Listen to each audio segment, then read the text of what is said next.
මචං පොඩ්ඩක් ඉඳපන්. ඉස්සර වගේ ෆිට් එකේ. දැන් ඔයාගේ බෝලේ වැටෙන්නේ නැහැ නේද? කොච්චර හයියෙන් කොහෙට දැම්මත් ගහනවද? සෙමි ෆයිනල් එක, ෆයිනල් එක, ප්‍රෙෂර් සිටුේෂන් එක පන්දුව හරියට දාගන්නේ කොහොමද? ඔයාගේ බෝලෙට පන්න ගහන බැට්ස්මන්ට අද ඉඳන් බෝල් පන්නන්න පටන් ගමුද? නැති වුණු විශ්වාසය නැවත ලබාගෙන හොඳම බෝලර්ස් කෙනෙක් වෙන්නේ මෙහෙමයි. අද කතා කරමු power of line and lane. Hello guys. මේක තමයි ඔයාගේ bowling life එක වෙනස් කරන වීඩියෝ එක. ගමේ බෝල් දාන ඔයා බෝලර්ස් කෙනෙක් වෙන්නත්, බෝලර්ස් කෙනෙක් බෙස්ට් බෝලර් කෙනෙක් වෙන්නත්, බෙස්ට් බෝලර් ලංකාවේ දවසක number 1 වෙන්නත් ඉම්ප්‍රූව් කරන්න ඕනේ දේවල් දෙකයි. එක තමයි line එක, දෙක තමයි length එක.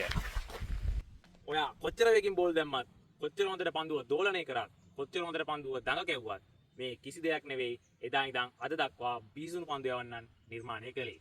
ඒක වාගේ ස්කිල් එක වෙන්න පුළුවන්. හැබැයි යාළුවනේ ලෙදර් ක්‍රිකට් ගත්තත්, ෆුට්බෝල් ක්‍රිකට් ගත්තත් නම්බර් 1 වෙන්න ඕනේ පන්දු යවන්නෙක්ගේ ලයින් සහ ලේන්. ඒ වගේම තමයි යාළුවනේ වීඩියෝ එකට යන්න කලින් කියන්න ඕනේ ලෙදර් ක්‍රිකට් වල වඩා ෆුට්බෝල් ක්‍රිකට් වල විශේෂයෙන් මේ පන්දු 4-5 ඕවර් සෙල්ලම් කරද්දී ලයින් and length වගේම වේරියේෂන් කියන්නේ පට්ටම වැදගත් සාධකයක්. ඒක නිසා ඒක අමතක කරන්න නැතුව අපි යමු වීඩියෝ එකට. වේරියේෂන් ගැන කියද්දි මතක් වුණේ යාළුවනේ මං කලින් සුපිරි වීඩියෝ දාලා දිනන බෝලින් වේරියේෂන් ගැන සොෆ්ට්බෝල් වල. ඒක බැලුවේ නැත්නම් මෙතනින් ගිහිල්ලා මේ වීඩියෝ එක ඉවරලා ඒකත් බලන්න. ඉතින් යාළුවනේ ක්‍රිකට් වලදී අපි හොඳ ලයින් එක කියලා හඳුන්වන්නේ සාමාන්‍යයෙන් මෙන්න මේ ඕෆ් ස්ටම්ප් එක. ඒ කියන්නේ අවුට්සයිඩ් දී ඕෆ් ස්ටම්ප්. ස්ටම්ප් එකේ මේ හරිය ඉඳගෙන අඩියක් විතර, අඟල් 9ක් 10ක් විතර මෙන්න මේ ලයින් එක. ඒ කියන්නේ මෙහෙම අපි ඉරක් ඇන්දොත් එමු ඉස්සරහට. මෙන්න මේ විදිහට ඉරක් ඇන්දොත් මොන විදිහට මෙන්න මේ ලයින් එකේ බෝල් කරොත් තමයි යාළුවනේ අපි කියන්නේ මේක හොඳ ලයින් එකක් කියලා. ඒ කියන්නේ යාළුවනේ ඔයා මේ ලයින් එකෙන් එළියට බෝල් කරොත්, ඒ කියන්නේ මෙන්න මේ එළියට වැඩිපුර බෝල් කරොත් බැට්ස්මන්ට මෙහෙම ඉඳලා හොඳට අපිට කරලා ඔෆ් එක ගහන්න පුළුවන්. ඒ කියන්නේ යාට බැටින් රූම් එක වැඩි. ඒ කියන්නේ මෙහෙම ගහන්න පුළුවන් පාරවල් වැඩි. හරිද?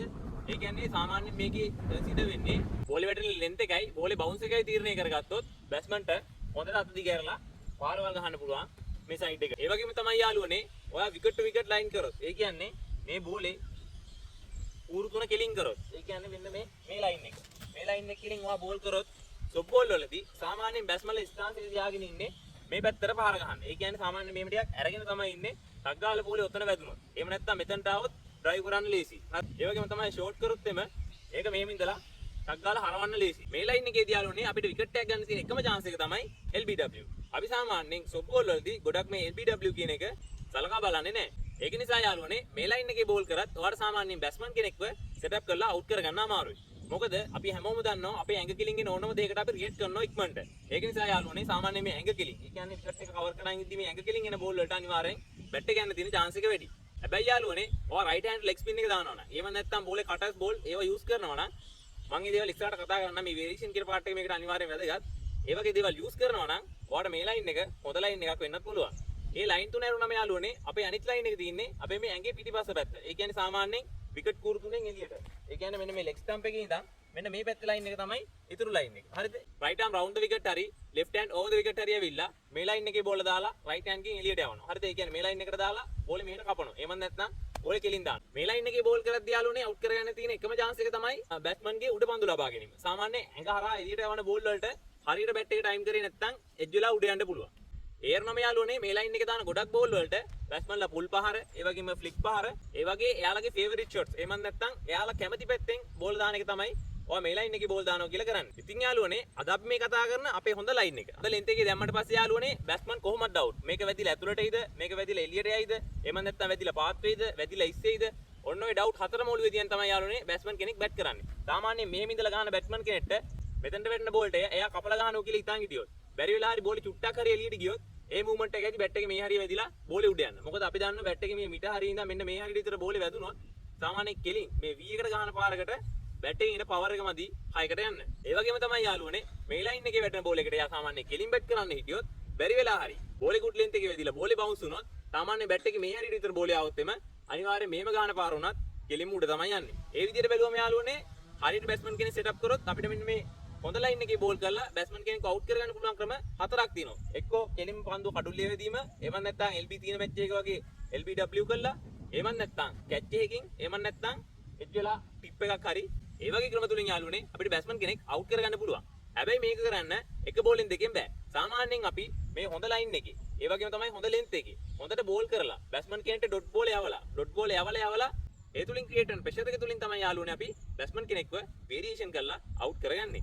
ඒකට අපිට මෙන්න මේ හොඳ ලයින් එක හොඳ ලෙන්ත් එක කියන දෙකම වටිනවා. අපි දැන් බලමු යාළුවනේ ලෙන්ත් එකට යන්න කලින් අපි කොහොමද මෙන්න මේ හොඳ ලයින් එක පුරුදු වෙන්නේ කියලා. ඉතින් යාළුවනේ මෙන්න මේ හොඳ ලයින් එකේ බෝල් කරන්නේ කොහොමද කියලා බලන්න කලින් ඔයාලගේ රන් අප් එක, ඒ වගේම ඔයාලගේ ඇක්ෂන් එක, ඊට පස්සේ ඔයා බෝල දාලා ඉවර කරන විදිය, මේ හැමදේම හොඳටම නැතත් යම්කිසි මට්ටමකට හරි ඔයා හදාගෙන තියෙන්න ඕනේ. මොකද එහෙම නැත්නම් ඔයාට ඔයාගේ ඔළුවෙන් හිතන දේ ඔයාට අතින් කරන්න බෑ. ඉතින් යාළුවනේ මම ඒකට වීඩියෝස් දාලා තියෙනවා මගේ channel එකේ.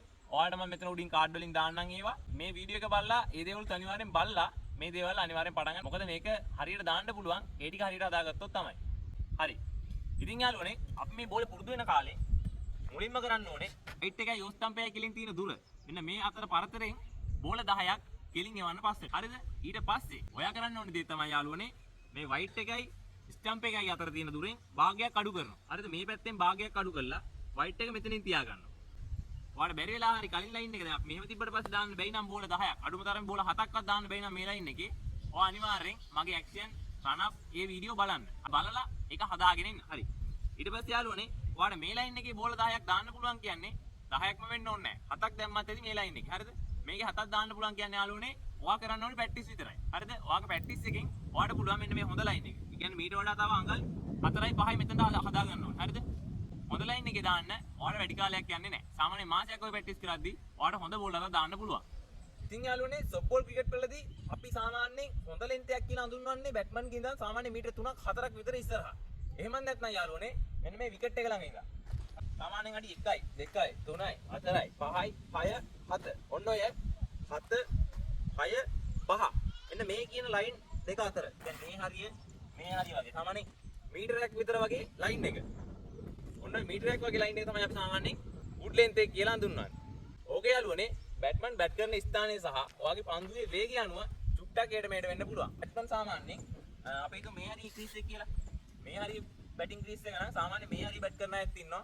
ඔයා දන්නවා ටිකක් ඉස්සරහට ඇවිල්ලා බැට් කරන අයත් ඉන්නවා. එහෙම නැත්නම් මෙන්න මේ විකට් එක මුලටම ගිහිල්ලා මෙතන බැට් කරන අයත් ඉන්නවා. ඒ වුණාම යාළුවනේ සාමාන්‍යයෙන් අර අඩියක් දෙකක් එහෙම වෙන එක මෙතනින් එයාලා ඇඩ්ජස්ට් කරගන්නවා.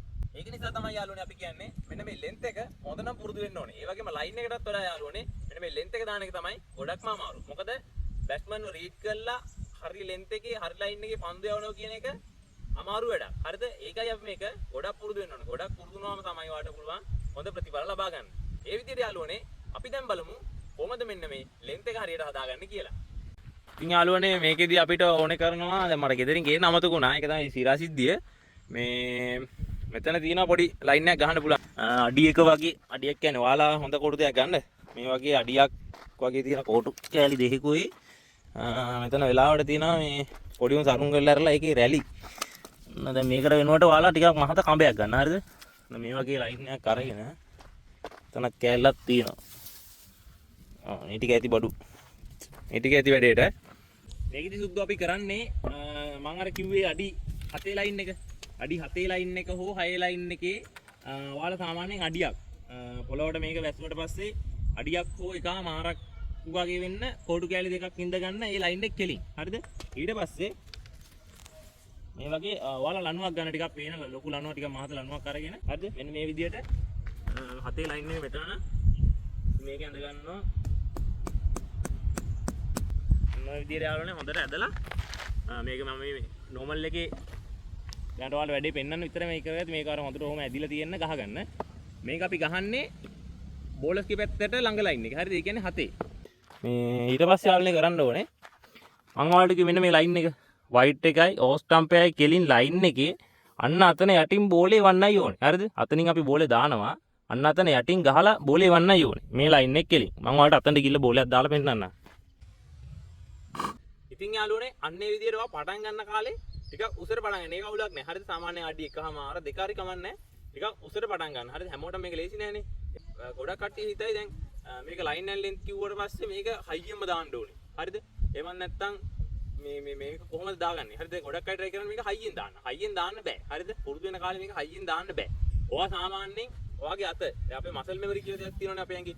ඔයාගේ සාමාන්‍යයෙන් අත මේ ලයින් එකේ මේ ලෙන්ත් එකේ බෝල කරන්න ඕනේ කියලා ඔයාගේ අතට පුරුදු වුණාට පස්සේ තමයි මේ කොළුව තේරුම් ගන්නේ. හරි මෙතනට තමයි මට බෝල් කරන්න ඕනේ. අන්නේ විදියට යාළුවනේ ඔයාට තියන්නේ මුල් කාලේ අර මං කිව්වා දැන් මම කියා දුන්න විදියට හරියට ඒක ටිකක් පුරුදු කරන්න. හරිද? ඒ සතියක් දෙකක් වගේ යනකොට පුරුදු වෙනවා. ඒ වගේම තමයි යාළුවනේ ඔයා මේක හරියට පුරුදු වුණාට පස්සේ ඔයාගේ මසල් එකට ගියාට පස්සේ ඔයාලට පුළුවන් ඔයාගේ වේගය වැඩි කරන්න. ඉතින් යාළුවනේ මම වීඩියෝ එකේ මැද්දේදී කිව්වනේ ඔයාලට සාමාන්‍යයෙන් අන්තිමට වගේ මම වැදගත් දේවල් ටිකක් කියනනම් කියලා. ඉතින් යාළුවනේ ඇත්තම කතාව මේකයි. ඉස්සර ක්‍රිකට් එක වගේ නෙමෙයි අද ක්‍රිකට් එක. අද ඇවිල්ලා දක්ෂයෝ ගොඩක් ඉන්නවා. මේක ඇවිල්ලා දක්ෂයන්ටත් වඩා යාළුවනේ මේක ඇවිල්ලා මානසික පීඩාවක්. හරිද? ඔයා කොච්චර දක්ෂයෙක් වුණත් දන්නේ නැහැ යාළුවනේ. ඔයා හරියට හිතලා ඒ වෙලාවේ ගන්න තීරණය අනුව තමයි ඔයාගේ ජයග්‍රහණය තීරණය වෙන්නේ. ඒක නිසා යාළුවනේ ඔයා දක්ෂයෙක් වෙනවා කියන්නේ ඔයා ප්‍රැක්ටිස් කරන්න ඕනේ. ඔයාගේ ප්‍රැක්ටිස් තමයි නම්බර් 1 වෙන්න ඕනේ. ඒ විදිහට යාළුවනේ ඔයා හොඳ ලයින් එකේ හොඳ ලෙන්ත් එකේ බෝලයක් දැම්මා කියන්නේ. හරිද? දෙකක් දැම්මා කියන්නේ. ඔයාට මේ බෝලයක් දාන හැම පාරම ඔයාගේ කොන්ෆිඩන්ස් එක වැඩි වෙනවා. හරිද? හොඳ බැට්ස්මන් කෙනෙක්ට ඩොට් බෝල් යවුවට පස්සේ හරිද? බෝලයක් දෙයක් පැන්නුවට පස්සේ ඔයාට එනවා මාර ගැම්මක්. ඒක ඔයා පිට් එකේ දාන කාලේ ඔයාට තේරෙන්නේ නැති එක. හරිද? ඒ විදිහට යාළුවනේ ඔයා දැන් මේ විදිහට ප්‍රැක්ටිස් කරලා ඔයා දැම්මා කියන්නේ ඔයාට මාර ගැම්මක් එනවා. ඒ කොන්ෆිඩන්ස් එකෙන් ඔයාගේ බෝල් දාන්නේ හැකියාව තව වැඩි කරනවා. හරිද? ඔයාට නැති ඇබිලිටිස් එනවා. ඒ කියන්නේ ඔයාට අලුතෙන් හිතන්න පුරුදු වෙනවා. හරිද? ශනික තීරණ ගන්න පුළුවන් වෙනවා. ඒ විදිහට යාළුවනේ බැට්ස්මන්ලා රීඩ් කරන්න. ඒ වගේ ලොකු හැකියාවක් ඔයාලට ලැබෙනවා. මෙන්න මේ හරි ලයින් එකේ ලෙන්ත් එකේ බෝල දාලා ඔයාගේ මානසිකත්වය උඩට ගත්තට පස්සේ ඒ විදිහට යාළුවනේ මම වීඩියෝ එකේ මුලින් සඳහන් කරා වගේ ප්‍රෙෂර් සිටුේෂන් එක ෆයිනල් ලේග් සෙමි ෆයිනල් ලේග් හරිද අන්තිම බෝල්ට 6ක් තියෙද්දි අන්න ඒ වගේ වෙලාවක ඔයාට කිසිම බයක් නැතුව කිසිම අවුලක් නැතුව ඔයාට ෆිට් එකේ බෝල දාන්න පුළුවන්. හරි මේ බෝල දැම්ම මෙයා කොහොමද ගහන්නේ නැගිලා අනේ ෆිට් එකේ බෝල දාන්න පුළුවන්. හැකියාව වර්ධනය වෙනවා. ඔයා මෙන්න මේ විදිහට කැපවීමෙන් මහන්සි වෙලා ප්‍රැක්ටිස් කරොත්. කෙටියෙන් කිව්වොත් යාළුවනේ වේගය නෙවෙයි නිර්වද්‍යතාවය තමයි වැදගත්. පන්දුව දඟ කැවීමවත් දෝලනයවත් නෙවෙයි වැදගත්. හරියට ලයින් ඇන් ලෙන්ත් දැමීම තමයි වැදගත්. ඒකම තමයි යාළුවනේ ශ්‍රී ලංකාවේ බිහිවෙච්ච විශිෂ්ට පන්දු යවන්නන්ගේ සාර්ථකත්වයේ පිටුපස්සේ තියෙන රහස. කවුරුවත් නොකියන දේ. ඉතින් යාළුවනේ කාලයකට පස්සේ දැන් මාසයක් විතර වෙනවා මම මේ වීඩියෝ එක ගේන්නේ. අතරම සමා වෙන්න ඕනේ මට වැඩත් එක්ක මට ඇත්තටම මේක කරගන්න අමාරුයි. හරිද? ඒත් මම කොහොම හරි ඔයාලට මට පුළුවන් වෙලාවෙ දැන් අදත් මම නිවාඩුවක් දාලා තමයි වීඩියෝ එක ගන්නේ. කොහොම හරි ඔයාලට වීඩියෝ අරන් එනවා. මොකද ඔයාලට මම දන්න දේවල් අනිවාර්යෙන් කියා දෙන්න ඕනේ. හරිද? මම මහලුක වැඩෙන්නේ මම හැමදාම කියනවා වගේ මම දන්න දේ තමයි මම ඔයාලට කියා දෙන්නේ. අද වීඩියෝ එක හොඳයි නම් අනිවාර්යෙන් ඔයාගේ යාළුවන්ටත් බලන්න ෂෙයා කරන්න. ෂෙයා නොකරත් කමක් නැහැ ප්‍රැක්ටිස් කරන්න. හරිද? මට ඕනේ ඔයාලා දිනු වෙනවා නම් තමයි. හරිද? කොයි විදිහට මැච් එක හරි අවුලා කියනවා නම් අයියේ ඔයාගේ වීඩියෝස් තමයි බලන්නේ. ඒක තමයි මගේ සතුට. හරිද? මට ඕන තරම් ටූර්නමන්ට් වලට ගියාම කට්ටිය කතා කරලා කියනවා. ඇත්තටම මේක මාර ගැම්මක් ඒක. හරිද? ඒකට තමයි මම ඔයාලට මේ වීඩියෝස් දෙන්නේ. හරිද? මම දන්න දැනුම ඔයාලට දෙන්නේ ඒකයි. ඉතින් යාළුවනේ වෙනදා වගේ මගේ වීඩියෝ එක ලයික් කරන්න, ෂෙයා කරන්න, අනිවාර්යෙන් channel එක subscribe කරන්න. වගේ යාළුවන්ටත් බලන්න ෂෙයා කරන්න වීඩියෝස්. එහෙනම් යාළුවනේ අදට ගිහින් එන්නම්. සුබ දවසක්.